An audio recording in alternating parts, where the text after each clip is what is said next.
তারপর লিখব।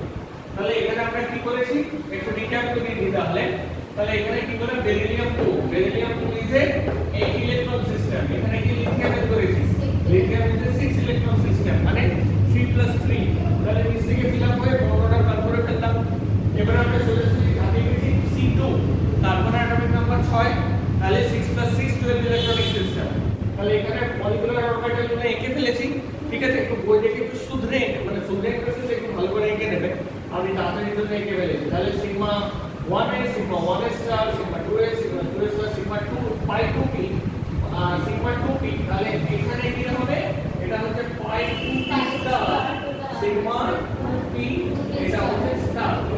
তাহলে 12 ইলেকট্রন পেজ সিস্টেম। তাহলে 1 2 3 4 5 6 7 8। তাহলে এবারে ফিলআপ করব কি করে 9 এবং প্রথমে এখানে 10 তারপরে 11টা উল্টো দিকে, ঠিক আছে 12টা এখানে। এবারে দেখো বন্ডিং এন্ড ডিবন্ডিং 0 বন্ডিং এন্ড ডিবন্ডিং 0 2 ক্ষেত্রে চারটে আমার বন্ডিং অরবিটাল আছে। এটা এইভাবেও করতে পারি। আমি যদি না মনে হয় তাহলে আমি দেখো বন্ডটা যদি করতে পারি তাহলে বন্ডটা এভাবেও আমি করতে পারি। কি আছে কটা বন্ডিং আছে একটা সেট দুটো সেট তিনটে সেট চারটে সেট তার মানে টোটাল 8টা ইলেকট্রন, ঠিক তো। এটা তো শর্টকাটে করতে 4 - 0 উপরেরটা দেখে হলো। অ্যান্টি বন্ডিং এর কটা আছে একটা সেট দুটো সেট তার মানে আছে 4 হলো ডিভাইডেড বাই 2। এটা আমি কেন নিয়েছিলাম এটা শুধু এটার ক্যালকুলেট করেছিলাম। এখানে আমি করেছিলাম কি 4/2 = 2 বন্ডিং মাইনাস অ্যান্টি বন্ডিং। আমি আরেকটা ছোটখাটো উপায় কি করতে পারি bonding and bonding 0 bonding and bonding 0। এখানে বন্ডিং অ্যান্ড বন্ডিং আছে শুধু বন্ডিং এর শুধু চারটে আছে 4 - 2 দুটো পদ্ধতি ইকুয়ালি করা যাবে।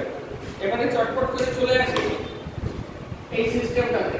এই সিস্টেমে দেখো একটা মেজর যেহেতু এটা ক্যালকুলেটেড এই যে ওয়েভ ফাংশন গুলো ক্যালকুলেট করে বলা হচ্ছে সিগমা সিগমা স্টার পাই পাই স্টার এরকম করে। তার মানে বন্ডিং অ্যান্টি বন্ডিং এভাবে। তাহলে এটা ক্যালকুলেট করে কি দেখছিলাম এই যে সিগমাটা দেখবে এখানে মেজর চেঞ্জ কত নামলে নাইট্রোজেন অক্সিজেন আর ফ্লোরিনের বদলে এখানে সিগমাটা এখানে নেমে আসবে, এখানে 2pটা এখানে আসবে, দুটো পজিশন এক্সচেঞ্জ হয়ে যাবে। হয়েছে ঠিক কি না ইয়েস অর নো ডান। তাহলে এই পর্যন্ত বোঝা গেছে। তাহলে এবারে আমি যদি বন্ডিং করি নাইট্রোজেন অ্যাটমিক নাম্বার কত 7 তাই তো। আমরা নাইট্রোজেনটাকে কিভাবে লিখি এভাবে 7 আমরা 7 গুণে 14। তাহলে নিচ থেকে ফিল আপ করে দেই 1 2 অনুসরণ অনুযায়ী প্রথম ইলেকট্রন এখানে সেকেন্ড ইলেকট্রন এখানে